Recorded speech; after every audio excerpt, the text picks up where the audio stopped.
శ్రీకరీం గౌతమీం దేవీం దక్షిణాశావియన్నదీం శివజటాజూట సంభూతాం వందే గోదావరీం శివాం వందే గోదావరీం శివాం. శివాయ గురవే నమః. శ్రీమాత్రే నమః.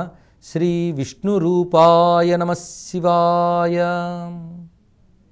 మహాభారతంలో గోదావరి యొక్క వైభవాన్ని చెప్తూ బహ్వారామ బహుజల తాపసాచరిత శివ అనే 4 విశేషణాలతో గోదావరి యొక్క ప్రశస్తిని చెప్పారు. అంటే ఇప్పటికి కొన్ని వందల వేల ఏళ్ల క్రితం నుంచి కూడా ఆ భారతంలో కూడా కీర్తించబడింది. అంతకుముందు అనేక యుగాల క్రితం రామాయణంలో స్తుతించబడుతున్నది గోదావరి యొక్క వైభవం. ఇలా వేదముల యందు పురాణముల యందు ప్రస్తావించబడుతూ ఏషా గోదావరి రమ్య ప్రసన్న సలిలా శివ అగస్త్యాశ్రమ హేష. ఇక్కడ రామచంద్రమూర్తి మొత్తం రావణవధ తర్వాత పుష్పక విమానంలో వస్తూ సీతమ్మకు గోదావరిని పైనుంచి చూపిస్తూ చెప్తున్నటువంటి మాట ఏషా గోదావరి రమ్య ప్రసన్న సలిలా శివ. మొట్టమొదటిగా అయితే ఇయం గోదావరి రమ్య అన్నాడు. ఇప్పుడు మళ్ళీ రమ్య శబ్దం వదిలిపెట్టకుండా ఏషా గోదావరి రమ్య అని చెప్తూ మరొక విశేషమైన అంశం 2 ప్రయోగించాడు. ప్రసన్న సలిలా శివ. ఇక్కడ రామాయణంలో వాల్మీకి వాడిన శివ శబ్దము వ్యాసుడు భారతంలో కూడా గోదావరిని ఉద్దేశిస్తూ శివ అన్నాడు. శివ అనడంలో పరమ మంగళస్వరూపుడిని చెప్పడం. పైగా ప్రసన్న సలిల ప్రశాంతమైన జలములు కలది అనే భావంలోనే రాముడి గోదావరిపై ఉన్న ప్రీతి తెలుస్తున్నది.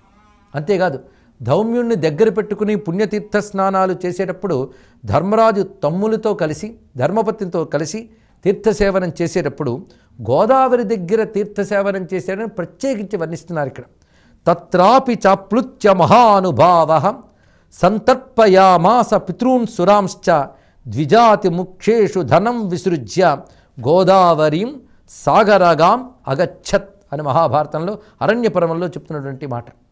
ఇవన్నీ ఎందుకు చెప్పుకొనడం అంటే ఈ గోదావరిని ఆశ్రయించుకొని 2 ఇతిహాసముల యొక్క కథ కూడా నడిచింది అని చెప్పుకోవడం. అంతేకాదు ఆ గోదావరి అటు రామ సీత లక్ష్మణుల యొక్క పవిత్ర దేహస్పర్శతో ధన్యమవడమే కాకుండా ధర్మరాజాది పుణ్యమూర్తులు కూడా స్నానములు చేశారు అని తెలుసుకుంటూ స్నాన విధులు అప్పటి నుంచి ఎలా ఉండేవో ఇక్కడ కూడా గ్రహించవచ్చు. గోదావరి నదిలో మహానుభావుడైన ధర్మరాజు స్నానం చేసి సంతర్పయామాస పితॄన్ సురాంశ్చ పితృదేవతల్ని దేవతల్ని ఉద్దేశించి తర్పణలు చేశాడు అన్నారు.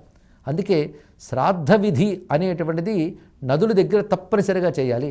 తీర్థాలకు వెళ్ళినప్పుడు ఏదో కులాసాగా వెళ్ళడమో క్షేత్రాలు చూసి దండం పెట్టి రావడమే కాదు. ఒక నదుల వద్దకు క్షేత్రముల వద్దకు వెళ్ళేటప్పుడు తప్పనిసరిగా చేయవలసిన తీర్థవిధి. తీర్థవిధి అంటే తన పితృదేవతలను ఉద్దేశించి చేయవలసిన కర్మ. ఒక తీర్థానికి కానీ ఒకడు బయలుదేరుతూ ఉంటే అతడు పూర్వీకులు పితృలోకంలో నాట్యం చేస్తారు. మా వంశానికి చెందిన ఒకడు బయలుదేరాడు, అతడు అక్కడ తీర్థవిధి చేస్తాడు, దానివల్ల మేము తరిస్తాము అని ఎదురు చూస్తూ ఉంటారు. అందుకు అక్కడికి వెళ్ళి అవి చెయ్యకుండా వస్తే ఆ పితృదేవతల మనస్సు నొచ్చుకుంటుంది. వారి మనస్సు నొచ్చుకుంటే మనకు అభ్యుదయం ఉండదు. అందుకే పితృదేవతల అనుగ్రహం లభించడానికి తీర్థవిధి తప్పనిసరి. ఏడాదికోసారి చేసే ఆబ్దికం మాత్రమే కాదు శ్రాద్ధం అంటే. వివిధ పర్వాల్లో శ్రాద్ధాలు చెప్పారు, తీర్థముల్లో శ్రాద్ధములు చెప్పారు.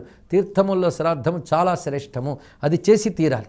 అందున పుష్కరముల యందు కాలయోగం కూడా కలిసింది కనుక ఆ తీర్థాల్లో మరింత విధిగా చెప్తున్నారు ఇక్కడ శ్రాద్ధ విధి.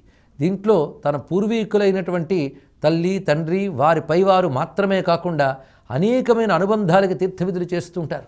దీన్ని బట్టి మానవుడు ఎందరెందరికి రుణపడి ఉన్నాడో ఆ రుణాన్ని తీర్థవిధుల ద్వారా చేసి భగవద్ అనుగ్రహం పొందడానికి అవకాశం ఉన్నది. ఎందుకంటే దేవరుణ ఋషి రుణ పితృరుణాలు ఈ 3 తీర్చుకోని వాడు వ్యర్థుడవుతాడు. అందుకే ఆ 3 రుణములు తీర్చుకోవాలి. అందులో ప్రధాన బాధ్యత ఇలాంటి తీర్థములకు వెళ్ళి పితృవిధి చెయ్యాలి అని చెప్పడం. అందుకే సంతర్పయామాస పితॄన్ సురాంశ్చ. అటు తర్వాత చేసిన పని ద్విజాతి ముఖ్యేషు ధనం విసృజ్య. యోగ్యులైన వాళ్ళకి దానములు చేసి ఆ గోదావరి తీర్థయాత్ర చేశాడు ధర్మరాజు అని చెప్తున్నారు. అంతేకాదు గోదావరి వైభవాన్ని వ్యాసుడు మర్చిపోకుండా అనేక చోట్ల చూపిస్తాడు. ముఖ్యంగా మార్కండేయుడు ప్రళయకాలంలో తనకు కలిగిన ఒకానొక అనుభవాన్ని చెప్తాడు. ఎందుకంటే తాను చిరంజీవి గనక ప్రళయకాలంలో జరిగేటువంటి ఆ ఉత్పాతాన్ని ఆ భయంకరమైన స్థితిని తాను అనుభవించాడు కానీ తనకు నాశనం లేదు ఆ చిరంజీవి అనే వరం ఉండడం వల్ల. అలా ఒకానొక ప్రళయాన్ని తాను ఎలా చూశాడో ధర్మరాజు ఎదురుకు చెప్తాడు. ఎందుకంటే అందరికీ ఇది చెప్పే అవకాశం దొరకదు, అది మార్కండేయుడికి మాత్రమే ప్రత్యేకంగా ఉన్నది. అందుకే అందరూ ఏదో గ్రంథాలు చదివి వర్ణించి చెప్తారయ్యా, నువ్వు అనుభవించిన వాడివి గనక ప్రళయం ఎలా ఉంటుందో చెప్పు అని ధర్మరాజు అడిగితే మార్కండేయుడు వర్ణిస్తున్నాడు. ఆ ప్రళయకాలంలో మొత్తం అంతా ఏకార్ణవమై ఉన్నది, భయంకరమైన చీకటి. కానీ నేను ఈశ్వరుని యొక్క వరం వల్ల ఉన్నాను. ప్రమాదంలో కొట్టుకుపోవడం ఒకటి, ప్రమాదాన్ని చూస్తూ ఉండడం ఒకటి, ఇదొక మహాప్రమాదం. ప్రమాదము ఉత్పాతము జరుగుతూ ఉంటే చూసి భరించగలిగే శక్తి మహాకష్టం అండి. దానికంటూ ఒక జ్ఞానం ఉండాలి, ఒక యోగం ఉండాలి. ఆ జ్ఞానం కల్పించదలుచుకున్నాడు నారాయణుడు. అందుకు ఆ సమయంలో ఏమీ కనబడినటువంటి ఆ సమయంలో ఆ జలమధ్యంలో ఒక మర్రాకు కనబడిందిట. ఆ మర్రాకు మీద ఒక పిల్లవాడు కనబడ్డాడు. కరారవిందేన పదారవిందం ముఖారవిందే వినివేశయంతం వటస్య పత్రస్య పుటే శయానం బాలం ముకుందం మనసా స్మరామి. ఆ మర్రాకు మీద ఒక పిల్లవాడు, అతడు హస్తమనే పద్మంతో పాదమనే పద్మాన్ని పట్టుకుని ముఖమనే పద్మంలో పెట్టుకున్నట్ట. అలాంటి పిల్లవాడిని చూశాడు మార్కండేయుడు. ఆశ్చర్యపోయి దండం పెట్టాడు. అంటే నారాయణుడు ఆ రూపంలో కనబడ్డం ఉద్దేశం ఏంటంటే, పిల్లవాడిని నేనే ఇంత హాయిగా ఉన్నానే, పెద్దవాడు నువ్వేంటి భయపడుతున్నావు అని చెప్తున్నాడా అన్నట్టుగా ఉన్నట్ట. మొత్తానికి ఎవడి పిల్లవాడని ఆశ్చర్యపోతూ ఉంటే అప్పుడు ఆ పిల్లవాడు మాట్లాడాడు, నువ్వు చాలా భయపడ్డావు, అలసిపోయావు, కొంత విశ్రాంతి నీకు అవసరం, ఒక్కసారి విశ్రాంతి తీసుకుంటావా అని అడిగట్ట. విశ్రాంతి తీసుకోవడం అక్కడ ఏముందని, విశ్రాంతి మొత్తం జలమే. చుట్టూ చూశాడు ఆయన. అప్పుడు విష్ణువు మందహాసం చేసి, నీకు విశ్రాంతికి స్థలం చూపిస్తాను రా అని తన చేత్తో ఇలా ఆకర్షించాడు, అంటే లాగాడు. లాగగానే అంత మార్కండేయుడు ఆ పిల్లవాడు నోట్లోకి వెళ్ళి ఆయన గర్భంలో ప్రవేశించాడు. ఆ గర్భంలో తాను ఏ ఏ లోకములు నశించాయి అనుకున్నాడో అవన్నీ కనబడుతున్నాయట. ఆశ్చర్యపోయాడు మార్కండేయుడు. అంటే సృష్టి కనబడ్డం కానీ నశించడం కానీ అంతా కూడా ఒక మిథ్యారచన, ఒక మాయ. ఆ మాయ ఎవరిది? నారాయణుడిది. అందుకే ఒక పరి జగముల వెలినిడి ఒక పరి లోపలికి గొలుచు ఉభయము దానై అని చెప్పినట్లుగా ఆ నారాయణుడు ప్రపంచాన్ని ప్రకటిస్తాడు, తర్వాత లీనం చేసుకుంటాడు. ఏదీ నశించదు, ఏదీ ఉండదు. ఇదంతా కూడా ఉన్నట్టు నశించినట్టు చూపించడమే ఈశ్వరుని యొక్క మాయా రచన. ఉండడం పోవడం అంతా కూడా మాయే. అది ఉన్నది అనిపిస్తుంది, పోతుంది అనిపిస్తుంది. ఇప్పుడు లోపల లోకాలు చూశాడు, ఉన్నట్ట, బయట ఏమీ లేనట్టేనా? అది ఉండడం లేకపోవడం అనేటువంటిది తేల్చలేని విషయము. అందుకే ప్రపంచం ఉందా లేదా అనేది కాదు, ప్రపంచానికి ఆధారమైన పరమాత్మ మాత్రమే ఉన్నాడనేది సత్యం. ఆ సత్యం చూపించడానికి ఏ ప్రపంచం లయమైపోయింది అనుకున్నాడో ఆ ప్రపంచాన్నంతటినీ లోపల దర్శించాడు మార్కండేయుడు. నారాయణుని లోపల దర్శించాడు. ఆ దర్శించినప్పుడు ఏవేవి కనబడ్డాయో వర్ణిస్తూ అంటున్నాడు వ్యాసుడు, సింధుంచైవ విపాశాంచ నదీం గోదావరీమపి వస్వోకసారాం నలినీం నర్మదాంచైవ భారత. దివ్య నదులు కనబడ్డాయ్యా అక్కడ మార్కండేయునికి నారాయణ గర్భంలో, అందులో గోదావరి అనే మాటని చెప్పారు. దీన్ని బట్టి మొత్తం భారతదేశంలో గోదావరికి అంత ప్రాధాన్యం ఉన్నదో చూడండి. కేవలం ఆర్యావర్తం అంతా ఒక సంస్కృతి, దక్షిణం వైపు మరొక సంస్కృతి ఉండేది కాబట్టి ఇది వేరు అది వేరు, అది ఆర్య ఇది ద్రావిడ అనేటువంటి అనాధారమైనటువంటి వాదాలు తీసుకొచ్చి దేశాన్ని చీలికలు చేయాలని చూశారు పాశ్చాత్యులు. ఇప్పటికైనా మనం తెలుసుకోవాల్సింది ఏంటంటే, భారతదేశం అంతా అటు హిమాలయాల నుంచి ఇటు సేతు వరకు ఒక్కటే. అందుకే ఆ సేతు సీతాచలం భరతవర్షే భరతఖండే అని అక్కడి నుంచి ఎక్కడ వరకు ఎవరైనా సంకల్పం చెప్పుకోవలసిందే. అందుకే వేదం దృష్టిలో, పురాణాల దృష్టిలో ఈ దేశం అంతా కలిపి ఒకటే సంస్కృతి. దక్షిణము ఉత్తరము అనేది ప్రాంత భేదమే తప్ప సంస్కృతి భేదము కాదు. అయితే ఆచార వ్యవహారాలు కట్టుబాట్లలో కొన్ని మార్పులు కనగవచ్చు. భారతదేశం అంతా ఒకటే సూత్రం, ఒకటే సమన్వయం. అది రాజకీయ కారణాలతో ఏర్పడలేదు, సంస్కృతి వల్ల ఏర్పడింది. ఆ సంస్కృతి వైదిక సంస్కృతి, దానివల్ల ఏర్పడింది. ఈ మాటే మహానుభావుడు స్వామి వివేకానంద చెప్తాడు. భారతదేశంలో అనేక ప్రాంతాలు తిరిగాను, చూశాను. దేనికది వేరువేరుగా కనబడుతుంది, భిన్నత్వంలో ఏకత్వం. కానీ అన్నిట్లో ఏకసూత్రం ఏమిటయ్యా అంటే సనాతన ధర్మం.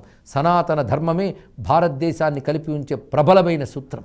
అందుకే గోదావరిని తలంచుకుంటే అక్కడెక్కడ ఉత్తరాదివాడు కూడా రెండు చేతులు జోడించి నమస్కరిస్తాడు. గంగను తలంచుకుంటే ఇక్కడ దక్షిణాది కొనలో ఉన్నవాడు కూడా నమస్కరిస్తాడు. దక్షిణాది నుంచి హిమాలయాలకు యాత్ర చేస్తాడు ఒకడు, రామేశ్వరానికి కదిలి వస్తాడు ఉత్తరాది నుంచి ఒకడు.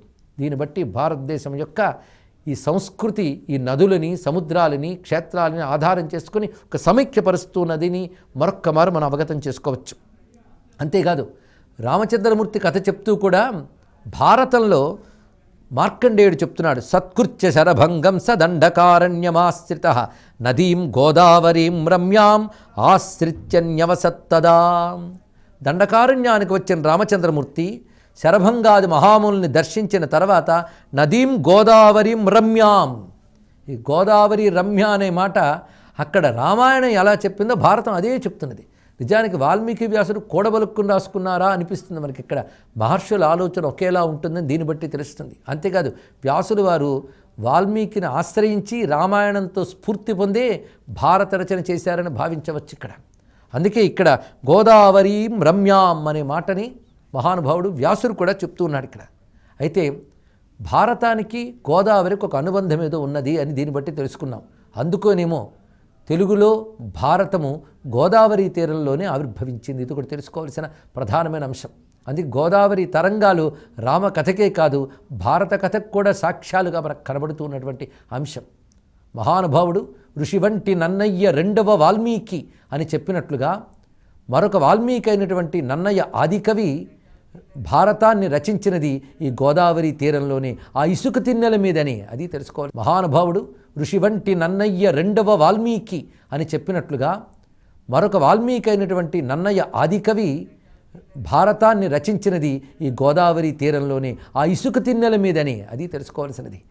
అందుకే భారతంలో మొదట ఈ ఆది సభా పర్వములు వర్ణించేటప్పుడు మహానుభావుడు అర్జునుడు చేసినటువంటి తీర్థయాత్రలు వర్ణిస్తూ గోదావరిలో వేంగి క్షేత్రము వైపు వచ్చాడు అర్జునుడు అని చెప్పేటప్పటికల్లా మూలంలో ఈ మాత్రం ఉంటే అంత చేశాడు నన్నయ్య.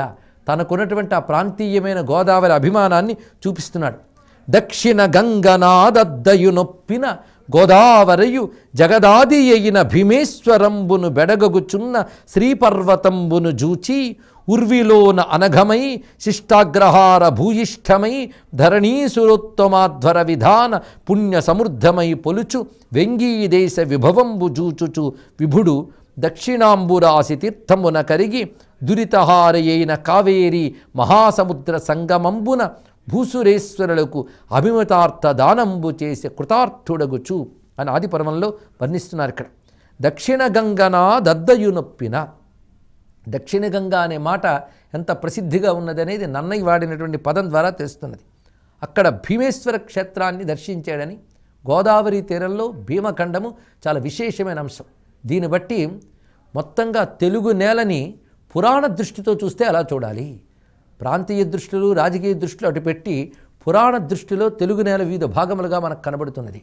ముఖ్యంగా శ్రీశైల ఖండము భీమఖండము అని రెండు భాగములుగా కనబడుతున్నది. ఇక్కడ శ్రీశైల ఖండాన్ని మనం పరిశీలించినట్లయితే శ్రీశైల ఖండము శ్రీశైలంతో పెట్టుకుని మొత్తంగా ఈ తెలంగాణ ప్రాంతంలోనూ రాయలసీమ ప్రాంతంలోనూ విజయవాడ గుంటూరు మొదలైన ప్రాంతముల వరకు విస్తరించి ఉన్నది శ్రీశైల ఖండం. ఆడ తర్వాత ఉన్నది భీమఖండం. ఈ భీమఖండం అంతా గోదావరి తీర ప్రాంతాన్ని చూస్తున్నది. కృష్ణా తీరానికి సంబంధించిన శ్రీశైల ఖండము, గోదావరి తీరానికి సంబంధించిన భీమఖండము, ఈ రెండు నిజానికి విడిగా మనం చెప్పుకుంటున్నప్పటికీ రెండు శివఖండములే, రెండు శివమయమే. అక్కడ శ్రీశైలం మల్లికార్జునమయంగా భాషిస్తూ ఉంటే ఇక్కడ భీమేశ్వరమయంగా కనబడుతున్నది. పైగా ఈ భీమేశ్వరుడు జ్యోతిర్లింగముగా చెప్పబడుతున్నాడు. అయితే జ్యోతిర్లింగాలు 12 కదా, డాకిన్యాం భీమశంకరం అని మహారాష్ట్రలో మనం చెప్తున్నాం కదా. మళ్ళీ భీమేశ్వరుడు జ్యోతిర్లింగం అంటే జ్యోతిర్లింగాలు చాలా ఉన్నాయని శివపురాణం చెప్తున్నది. అందులో ఒక 12 చెప్పుకున్నాం, కానీ ఇంకా ఎన్నో జ్యోతిర్లింగాలు ఉన్నాయి అని శివపురాణం మాట. శక్తిపీఠాలు ఎన్నో ఉన్నప్పటికీ 18 ఎలా చెప్పుకుంటున్నామో, జ్యోతిర్లింగాలు ఎన్నో ఉన్నప్పటికీ 12 మాత్రమే చెప్పుకుంటున్నాం. కానీ ఇంకా జ్యోతిర్లింగాలు చాలా ఉన్నాయి. అందుకే ద్రాక్షారామ భీమేశ్వరుడు కూడా జ్యోతిర్లింగము అనే మనకు స్కాంద పురాణం చెప్తున్నటువంటి అంశం. దాన్ని తీసుకునే జ్యోతిర్లింగ స్వరూపుడని భీమఖండాన్ని రచించాడు శ్రీనాథ మహాకవి. ఆ భీమేశ్వరుని యొక్క ప్రస్తావన ఇక్కడ కనబడుతున్నది. చిత్రంగా సంస్కృత గ్రంథాల్లో కూడా ఈ భీమేశ్వరుణ్ణి భీమఖండాన్ని పురాణ వాంగ్మయంలో కావ్యవాంగ్మయంలో కూడా కీర్తించారు. ఇక్కడ జగదాది అయిన భీమేశ్వరంబును బెడగగుచున్న, జగదాది అయిన సృష్టి ఆది నుంచి భీమేశ్వర క్షేత్రం ఉంది అని నన్నయ్య గారు చెప్తున్నారు భారతం ఆధారంగా. అలాంటి భవ్యమైనటువంటి ఆ గోదావరి తీరంలో సేవించుకుని అటు నుంచి శ్రీపర్వతంబును చూసి అంటే శ్రీశైలానికి చేరుకుని అటు నుంచి క్రమంగా తీర్థయాత్ర అర్జునుడు చేశాడు అని వర్ణించాడు మహానుభావుడు నన్నయ్య గారు. అంతేకాదు ఆడు తర్వాత నన్నయ్య గారే ఒక చోట అంటారు, గోదావరి స్నానంబు చేసిన దశాశ్వమేధ ఫలంబు వడయుదురు, సప్తగోదావరి తీర్థంబు నాడిన పుణ్యులు పుణ్యలోక ప్రాప్తులగుదురు అనే అరణ్యపర్వంలో చేసినటువంటి వర్ణన ఇది. అదేవిధంగా ఇది నిక్కువమని మనముల పదిలంబుగ తీర్థసేవ భక్తి తలచినన్ విదితముగ దురితహరముగు సదమల సుజ్ఞానులగుట సత్యము ధరణిన్. తీర్థ ప్రభావాన్ని చెప్తూ భారతంలో నన్నయ్య గారు అంటున్నటువంటి మాట, తీర్థసేవ భక్తితో చేయడం చాలా గొప్పది. ఒకవేళ చెయ్యలేకపోతే పెద్దల ద్వారా తీర్థమహిమ వినాలి అన్నారు ఇక్కడ. అందుకే గోదావరి పుష్కర తీర్థ మహిమని స్మరించినా చాలు పుణ్యము. గోదావరి దేవికి స్మరణమాత్ర ఫలదాయిన పేరు మనకి బ్రహ్మపురాణంలో కనబడుతున్నది. గోదావరి నదిని స్మరిస్తే చాలు ధన్యులము. అందుకే మహానుభావుడు శ్రీనాథుడు చెప్తున్నాడు, గోదావరి గోదావరి గోదావరి అంచు పల్కు గుణవంతులకున్ గోదావరి తల్లి సంపాదింతు గదమ్మ నీవు భవ్య శుభంబుల్. ఎవరైతే గోదావరి నామాన్ని 3 మార్లు త్రిరావృతంగా పఠిస్తారో అటువంటి వారికి నువ్వు భవ్యమైన శుభాల్ని సంపాదిస్తావమ్మా ఓ తల్లి గోదావరి అని స్తుతిస్తారు. ఈ మాట వ్యాసుడు పురాణములందు చెప్పినటువంటి మాటే. అసలు నిజానికి తీర్థాలు సేవించాలంటే ఎలాంటి సంస్కారం ఉన్నవారికి తీర్థసేవన యోగం లభిస్తుంది అనేది నారదుల వారు ధర్మరాజుతో చెప్తూ అంటారు. వ్రతములు లేనివారు, ఉపవాస పరాన్ముఖులైన వారు, దుర్మతులు, విహీన శౌచులు క్రమంబున తీర్థములాడ నోపర్. ఆతత గుణశాలి నీ వకిల ధర్మ విదుండవు గావునన్ శుభస్థితి జని తీర్థసేవనము సేయుము నీకు అభీష్ట సిద్ధిగన్. ఇది నారదుల వారు చెప్పినటువంటి మాట. ఎవరైతే వ్రతాది నియమములు పాటించరో, ఉపవాసము మొదలైన శాస్త్ర పద్ధతులను అనుసరించరో, ఎవరు బుద్ధులు దుర్బుద్ధులై ఉంటాయో, ఎవరికి శుచి మొదలైన ఉండవో వారు తీర్థములు సేవించలేరు అని చెప్పారు. అంటే కొన్ని సంస్కారములు సాధనలు ఉంటే కానీ తీర్థయాత్రలు చేసే యోగం ఉండదు అని చెప్పడం ఒక భావం. అదేవిధంగా తీర్థయాత్రలు చేసేవారు తీర్థయాత్రలందు పాటించవలసిన విధుల్లో వ్రతము, ఉపవాసము, అలాగే మంచి ఆలోచనలు, మంచి సంస్కారములు, సద్గోష్ఠి, దానితో పాటు శుచి, ఇవి పాటించాలని హెచ్చరించడం కనబడుతున్నది. అందుకే యోగం ఉంటే కానీ తీర్థయాత్రకు వెళ్ళరు కనుకనే ధర్మరాజు వద్దకు ఇంద్రుడు ఆ లోమస మహర్షిని పంపించి తీర్థయాత్రకు ప్రేరేపించాడంటే మనకి యోగం ఉంటే మనకు ఆలోచన లేకపోయినా దేవతలు ప్రేరేపించి మరీ పంపిస్తారు అని తెలుస్తున్నది ఇక్కడ. ఎందుకంటే అరణ్యవాస కాలంలో ధర్మరాజు దైవబలాన్ని సంపాదించుకోవాలి, అప్పుడు ఆ తర్వాత విజయం సాధించాలి. అందుకు విజయం సాధించడానికి దైవబలం ధర్మబలం రెండూ ఉండాలి. ధర్మరాజు దగ్గర సహజంగా ధర్మబలం ఉంది, అందుకే దైవబలం తోడవుతుంది. ధర్మాన్ని పట్టుకున్న ధర్మరాజు వద్దకు దేవతలే ఋషుల్ని పంపించి తీర్థయాత్ర చేయించారు. మహాభారతంలో ఆ తీర్థయాత్ర ఘట్టం పారాయణ చేసినా చాలా అంత ధన్యత లభిస్తుంది. అందులో గోదావరికి అంత ప్రాధాన్యాన్ని చూపిస్తూ ఉన్నారు ఇక్కడ. భూ వినుతంబై త్రిభువన పావనమై త్రయంబక ప్రభవమైన జలౌఘావళి పవిత్రమగు గోదావరి పుణ్యనది గనియ దక్షిణ గంగన్. ఈ దక్షిణ గంగ శబ్దం పలుమార్లు ప్రయోగించబడుతున్నది. ఇక్కడ త్రయంబక ప్రభవము అనొక మాట అన్నారు ఇక్కడ. అంటే త్రయంబకుడైన పరమేశ్వరుని నుంచి కలిగినటువంటిది అని చెప్తూ వైభవంగా కీర్తించారు. అంతేకాదు ఈ గోదావరి గురించి వచ్చేటప్పటికల్లా శ్రీనాథుడు మరింత పరవశించి చెప్తున్నాడు. అందుకే నన్నయ్య, శ్రీనాథుడు మొదలైనటువంటి తెలుగు కవులు ఈ గోదావరిని ఆశ్రయించుకున్నారు. ఇక వాగ్గేయకారుడైనటువంటి రామదాసు గురించి చెప్పనే అక్కర్లేదు. అందుకే గోదావరి ఎన్నో కవిత్వాల్ని పుట్టించింది, ఎన్నో సంగీతాల్ని, శిల్పాల్ని, కళల్ని వర్ధిల్లజేసింది. ఒక అద్భుతమైన మాట అంటాడు శ్రీనాథుడు, పృథివియల్లను రక్షించు పేరటాలు అన్నాడు ఇక్కడ. ఎంత అందమైన తెలుగు మాటను చూపించాడు. భూమినే రక్షించే పేరంటాలుట. అందుకే ఈ తల్లిని వర్ణిస్తూ త్రయంబకాచల శిఖాగ్రమునందును దయించి పొదలి ఆర్యావర్త భూమి దర్శి మలగి దండకావనీ మధ్య భాగమున ఆ ప్రస్రవణాచల ప్రస్థమొరసి పట్టిస శ్రీ వీరభద్రేసు సేవించు తీర సోమేశు మందిరము డాసి ఏచి అనంత భోగేశ్వర స్థానంబు రుద్రపాదములపై ద్రోవగాగా కోటిపల్లీసు కోమలాంఘ్రులకు మ్రొక్కి కుండలాముఖతీర్థంబు గుస్తరించి భీమమండలి డాపల పెట్టుకొనుచు గౌతమి గంగ లవణాబ్ధి కౌగిలించే, గౌతమి గంగ లవణాబ్ధి కౌగిలించే అని వర్ణించారు. ఇక్కడ మొత్తం గోదావరి పుట్టిన దగ్గర నుంచి సముద్రంలో కలిసే వరకు ఏ ఏ ప్రధాన స్థలములున్న అన్నిటిని ఒక్క పద్యంలో చూపించాడు మహానుభావుడు శ్రీనాథుడు. అందుకే ఈ పద్యమే గోదావరిలా వెళుతున్నది. పైగా ఈ గోదావరి సప్తగోదావరం అని చెప్పబడుతూ ఉన్నటువంటి విశేషాన్ని తెలియజేస్తూ తుల్యాత్రేయి భరద్వాజ గౌతమి వృద్ధ గౌతమి కౌశికీ చ వశిష్ఠాత సప్త శాఖా ప్రకీర్తితా అన్నారు. ఇక్కడ గోదావరి సప్త శాఖలుగా ప్రవహిస్తూ ఉన్నది అని చెప్తూ ఈ సప్త శాఖలలో వీటికి సప్త గోదావరిని ఒక్కొక్క శాఖ వద్ద వివిధములైనటువంటి క్షేత్రములు తీర్థములు వర్ణిస్తున్నాయి పురాణములు. దీన్ని బట్టి భారతీయ భౌగోళికమైనటువంటి పరిస్థితుల్ని పురాణములు ఎంత చక్కగా వర్ణించాయో తెలుస్తున్నది. ఈ సప్తగోదావరుల పేర్లే ధన్యం చేస్తాయని ఇవన్నీ కూడా మహర్షుల పేర్లతో ఉన్నటువంటివే. తుల్య, ఆత్రేయి, భరద్వాజ, గౌతమ, వృద్ధ గౌతమ, కౌశికి, వశిష్ఠ, గోదావరి అని చెప్పబడుతూ సప్త శాఖలు ఉన్నాయి అని వర్ణించారు ఇక్కడ.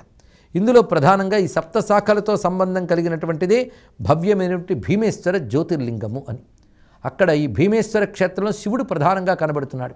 ఇంకా కోటిపల్లి మొదలైన తీర్థాల దగ్గర ఉన్నది. ఇక సర్పవరం మొదలైన చోట్ల అది 108 తిరుపతుల్లో ఒకటిగా చెప్పబడుతున్న నారాయణ మందిరం అక్కడ భాసిస్తున్నది. అందుకే శివకేశవాత్మకంగా గోదావరి ప్రవహిస్తూనే ఉన్నది. అంతేకాదు శక్తిపీఠాలకు నెలవు గోదావరి అని చెప్పాలి. ఎందుకంటే ద్రాక్షారామంలో అమ్మ మాణిక్యాంబ అష్టాదశ శక్తిపీఠాల్లో ఒకటి. అదేవిధంగా పిఠాపురంలో పురుహూతికాదేవి కూడా శక్తిపీఠాల్లో ఒకటిగా చెప్పబడుతున్నది. అందుకే గోదావరి తీరం ఒక శక్తి క్షేత్రం కూడా. అగస్త్య మహర్షి లోపాముద్ర సహితుడై గోదావరిని సేవించాడు. అందుకే శ్రీ విద్యోపాసనలో ప్రధానంగా చెప్పబడుతున్న అగస్త్య లోపాముద్రలు సేవించిన చోటు గనక శక్తిమయంగా కూడా భాసిస్తున్నది. అంతేకాదు పంచారామాల్లో ఒక ఆరామం కృష్ణా తీరంలో ఉంటే మిగిలిన 4 ఆరామములు కూడా గోదావరి తీరంలోనే ఉన్నాయి. ఈ ఆరామ తీర్థముల గురించి కూడా పురాణముల యందు చెప్పబడుతున్నది. అందుకే ఇవి తర్వాతి కాలంలో వచ్చాయని చెప్పడానికి లేదు. ఇది ఆనాడు పురాణ కాలముల యందే చెప్పబడుతున్నాయి. భవ్యమైనటువంటి ఆ 4 ఆరామ క్షేత్రముల యందు కూడా శివతత్వం భాసిస్తున్నది. ఇలా వివిధములైన తీర్థభూములు కనబడుతున్నటువంటి ఈ భవ్యమైన గోదావరిలో పృథులవారి శీకర పటల పానదర వికట కరట ముఖ వికలిత వరాట కోశ వ్యాకోచ హాటక కుశేషయంబులకు సప్త గోదావర సలిలంబుల చేతను అని ఒక దీర్ఘ సమాసంతో శ్రీనాథుడు వర్ణించాడు ఇక్కడ. అందుకే సప్త గోదావరి స్మరణ ఒక ప్రత్యేకము. అఖండ గోదావరిలో ఈ 7 పాయలను స్మరించుతూ వాటి యొక్క వైభవాన్ని మనకి ఇటు భారతం వర్ణించింది, అటు స్కాంద పురాణం చెప్తున్నది, బ్రహ్మపురాణం కూడా వర్ణిస్తున్నది.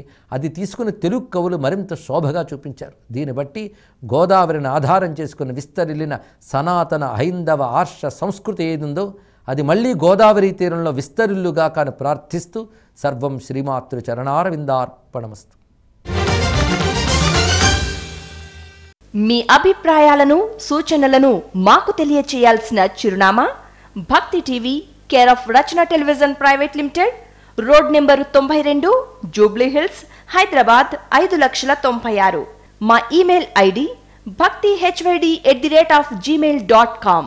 మా వెబ్సైట్ www.bhaktitv.in. Phone number 901012222333.